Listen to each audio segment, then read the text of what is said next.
Hello friends, आज हम discuss करेंगे कि कोई भी एक रिसर्च प्रोजेक्ट को अगर बनाना है तो उसके लिए हमको कौन सी की पॉइंट्स हैं जिसको ध्यान में रखना है। तो सबसे पहले जो आपका रिसर्च प्रोजेक्ट है उसका टाइटल जो है वो प्रिसाइज होना चाहिए, क्लियर होना चाहिए, शॉर्ट होना चाहिए और सेल्फ एक्सप्लेनेटरी होना चाहिए। मतलब उस टाइटल से ये समझ आ जाए कि आप क्या बताना चाह रहे हैं, क्या वर्क आप करना चाह रहे हैं, वो चीज़ आपके टाइटल में क्लियर होना चाहिए।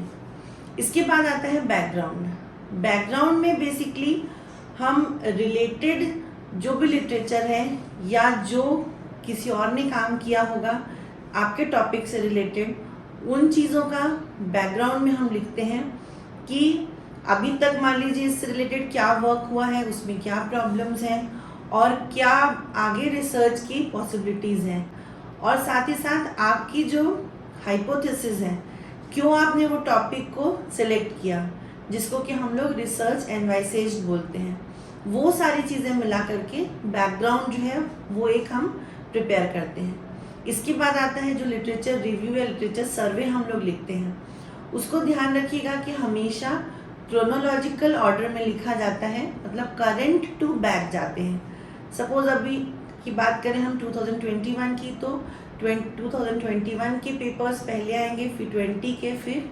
2019 के, इस तरीके से आपको उसमें लिखना है। और जब भी हम लिटरेचर सर्वे या लिटरेचर रिव्यू लिखते हैं तो उसमें सरनेम और एटॉल लिख के कॉमा लगा के ईयर लिखा जाता है। और कुछ स्टूडेंट्स क्या गलती करते हैं कि वो पूरा एब्स्ट्रैक्ट को उसमें लिख देते हैं, वो नहीं करना है। आपको उस पेपर से रिलेटेड जो उसका एकदम की पॉइंट्स हैं 4 to 5 लाइंस में, सिर्फ वो लिखना होता है लिटरेचर सर्वे या लिटरेचर रिव्यू में।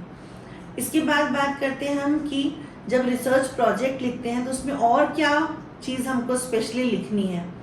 तो उसमें हमको ये ज़रूर लिखना है कि आपका जो रिसर्च प्रोजेक्ट है उसमें क्या नॉवेल्टी है, मतलब क्या नया आप उसमें करने वाले हैं, फिर क्या वो एग्जिस्टिंग किसी प्रॉब्लम को सॉल्व करेगा, ये चीज़ बिल्कुल क्लियरली उसमें लिखा होना चाहिए।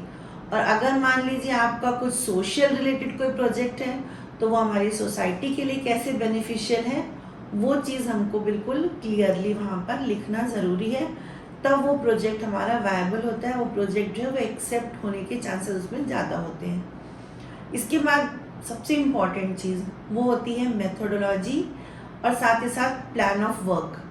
तो सबसे पहले आप प्लान ऑफ वर्क बनाते हैं। प्लान ऑफ वर्क में क्या चीज़ होनी चाहिए, तो प्लान ऑफ वर्क में सिस्टमेटिकली पहले आप एक जगह नोट कर लीजिए कि आप अपने वर्क को किस तरीके से शुरू करेंगे और कैसे एंड करेंगे। जैसे कि सपोज अगर आप सुटिक्स वाले हैं तो आप कोई अगर फॉर्मुलेशन डेवलप करेंगे तो इनिशियली आप उसका ऑप्टिमाइजेशन करेंगे, डेवलप करेंगे एक फार्मूला को। उसके बाद अगर आपने कुछ डेवलप कर लिया है तो उसका फिर आप इन विट्रो इवैल्यूएशन करेंगे, इन वाइवो इवैल्यूएशन करेंगे। फिर आप अगर उसका स्टैटिस्टिकल पैरामीटर्स लेने वाले हैं, कुछ एनालिसिस करने वाले हैं, तो उसके लिए आप कौन सा सॉफ्टवेयर यूज़ करेंगे वो आपको पता होना चाहिए। फिर जितने भी आप प्रोसीजर्स यूज़ करने वाले हैं वो पूरा सिस्टमेटिकली उसके प्रोसीजर्स आपके पास होने चाहिए, जो आप आगे मेथोडोलॉजी में आप लिखेंगे। अब प्लान ऑफ वर्क बनाते समय एक चीज़ और इम्पॉर्टेंट है, वो ये है कि आप जो भी टॉपिक ले रहे हैं उससे रिलेटेड कौन कौन सी स्टडीज़ उसमें आनी चाहिए वो आपको ज़रूर पता होना चाहिए। तो अब कई स्टूडेंट्स थोड़ा सा कंफ्यूज होते हैं कि ये कैसे पता चले, तो इसके लिए हमारे पास बहुत अच्छे सोर्सेज हैं। अभी जो एक शोध गंगा होती है उसमें सभी की थीसिस अपलोडेड हैं, चाहे आप एम.फार्म थीसिस देख लें या पीएचडी थीसिस देख लें। तो आप स्टूडेंट्स को मैं ज़रूर बोलूँगी कि आप शोध गंगा में ज़रूर जाएं। वहाँ ये गवर्नमेंट की बनाई हुई एक वेबसाइट है जिसमें कि वो प्लेगैरिज्म और पायरेसी को अवॉइड करने के लिए वो बनाई गई है, जिससे कि कोई एग्जैक्ट वर्क को कॉपी ना करें। तो आप उसमें जाके देखिए, उससे आपको ये भी पता चल जाएगा कि जो आप टॉपिक सेलेक्ट किए हैं वो ऐसा तो नहीं कि किसी और ने पहले वर्क कर लिया है, वो नॉवेल होना चाहिए। और दूसरा आपको ये भी गाइडलाइन मिलेगी कि कैसे आप अपने प्रोजेक्ट को प्रोसीड करेंगे।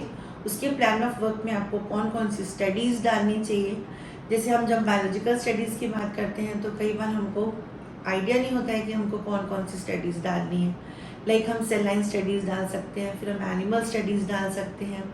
तो काफ़ी सारी चीज़ें हैं जो कि अगर आपको नहीं पता है तो आप उसको पढ़ेंगे, देखेंगे तो आपको आइडिया लगेगा।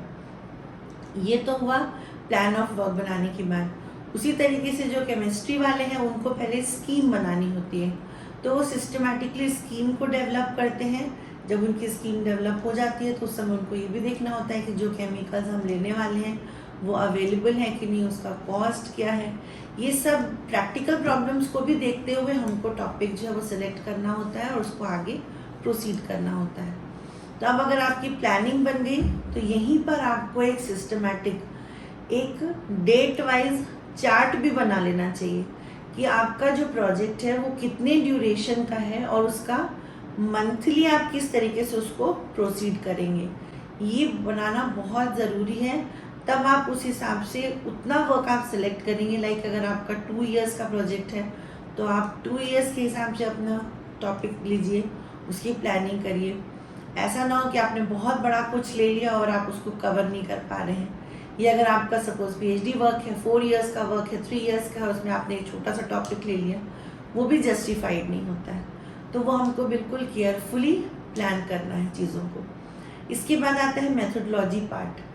आपने जो भी स्टडीज़ करनी है उसका सिस्टमैटिक अच्छी रेफरेंस बुक्स से प्रोसीजर्स लीजिए। कई बार स्टूडेंट्स क्या करते हैं, सिर्फ रिसर्च पेपर को ही रेफ़र कर लेते हैं। उसमें बहुत सारी चीज़ें हमको मिलती हैं लेकिन कई बार एग्जैक्ट स्पेसिफिकेशंस नहीं होते हैं। तो आप अच्छे रेफरेंस बुक्स को देखिए, अच्छे जर्नल्स को रेफ़र करें और बहुत सारे लिटरेचर सर्वे करके आपको जब एक कॉमन कोई चीज़ मिलती है, जब आपको सिस्टमैटिक क्लियर हो जाता है कि क्या प्रोसीजर है, उसको रेफरेंस लिखते हुए आप अपने पास अच्छे से नोट कर लें, अपनी लैंग्वेज में नोट करें। एग्जैक्ट प्रोसीजर भी आप कहीं से नोट ना करें, नहीं तो वो भी प्लेगैरिज्म में आ जाता है। तो ये हुआ मेथोडोलॉजी। इसके बाद सबसे इम्पोर्टेंट आगे जो हमारा आता है वो है जब हम काम करना शुरू करते हैं, उसके बाद हमारे पास जो रिजल्ट्स आते हैं। तो कई बार हम क्या करते हैं, मेथोडोलॉजी और रिजल्ट्स को मिला देते हैं। ये नहीं करना है। मेथोडोलॉजी अलग रखिए, रिजल्ट एंड डिस्कशन अलग रखिए। तो रिजल्ट्स में जो भी आप स्टडीज़ करते हैं उसका सिस्टमैटिकली, अगर टेबुलर फॉर्म में करना है तो टेबल्स बनाइए, अगर उसको आपको फिगर्स से या ग्राफ से एक्सप्लेन करना है तो आप ग्राफ बनाइए, उसकी प्रॉपर लेबलिंग करें, एक्स एक्सिस वाई एक्सिस को अच्छे से लेबल करें। जैसे अगर आपके ग्राफ्स वो वाले हैं यूवी स्पेक्ट्रोफोटोमीटर वाले, तो उसमें प्रॉपर लिखा होना चाहिए कि किस लैम्डा मैक्स में आपने लिया है, कौन सा सॉल्वेंट लिया है। फिर एब्जॉर्बेंस की का जो एक्सिस में लिखना है, आपको कॉन्सेंट्रेशन लिखना है, उसका कॉन्सेंट्रेशन का यूनिट लिखना है। तो मतलब पूरा एकदम अच्छे से सिस्टमैटिकली आपको पूरी चीज़ें नोट डाउन करनी है। और अब बात करते हैं रिजल्ट के साथ डिस्कशन की। ये पार्ट सबसे इम्पॉर्टेंट है। तो हमको जो हमारे रिजल्ट्स आए हैं पहले तो उसको एक्सप्लेन करना है रिजल्ट्स को, और साथ ही साथ उसका इंटरप्रिटेशन भी करना बहुत ज़रूरी है। तो डिस्कशन पार्ट में हम ये करते हैं कि हमारे रिजल्ट्स को हम डिस्कस करते हैं दूसरा जिसने भी उससे रिलेटेड वर्क किया है उनके वर्क के साथ। ओके, तो वहाँ पर डिस्कशन में आप दूसरों के रेफरेंसेस लीजिए, उसको भी कोट करिए रेफरेंस लिखते हुए, और फिर अपने रिजल्ट्स को जस्टिफाई करें। हो सकता है आपका रिजल्ट उनके सिमिलर आए, ये भी हो सकता है कि वो एग्जैक्ट वैसा ना करके कुछ अलग रिजल्ट आया हो। आप नेगेटिव रिजल्ट्स को भी ज़रूर वहाँ पर बताएं। ज़रूरी नहीं है कि सारे पॉजिटिव रिजल्ट्स को ही हमको डिक्लेयर करना है या हमको शो करना है। तो ये हुआ रिजल्ट एंड डिस्कशन। इसके बाद आखिरी में आता है हमारा समरी एंड कंक्लूजन।